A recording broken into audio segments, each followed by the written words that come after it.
Mga ka-hunters, kung magbabasa po tayo ng Biblia ay magsipag-ingat po tayo kung ano ang Biblia ang ating babasahin sapagkat hindi po lahat ng Biblia ay nararapat po nating basahin.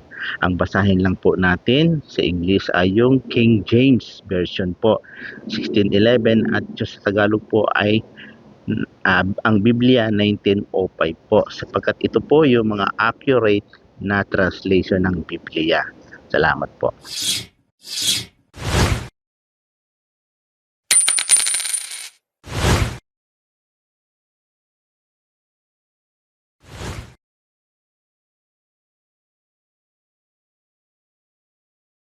O ayan mga ka-hunters, yan muli. Ito, bato po ulit ito. Eh, nawala na po kasi yung araw. Rough din to. Hindi natin alam kung bato nga ba to o ano. Pero hindi naman siya ganong mabigat. Ang concern lang po kasi dito sa stone na to, ayan kasi ito yung makintab na yan. Pag tiningnan po yan sa ilaw o sa araw, kulay parang gold siya o parang kulay gold. Yan ito. Kasi kung tanso to, hindi naman siya ganong kabigat. Yan o.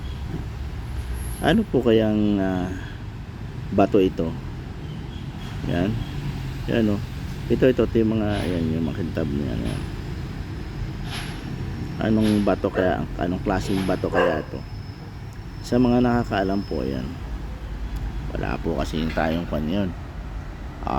Tawag dito yung araw.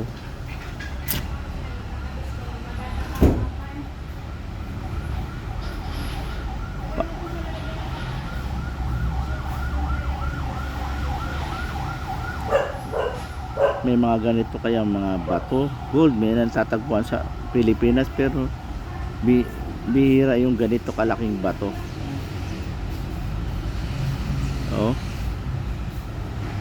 Sa mga nakakaalam o higit na may kaalaman po sa mga gem, yan,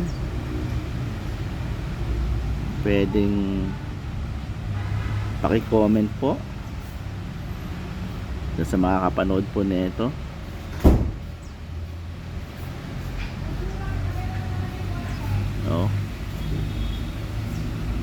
Okay, maraming pong salamat mga hunters. Maraming pong salamat sa inyong lahat.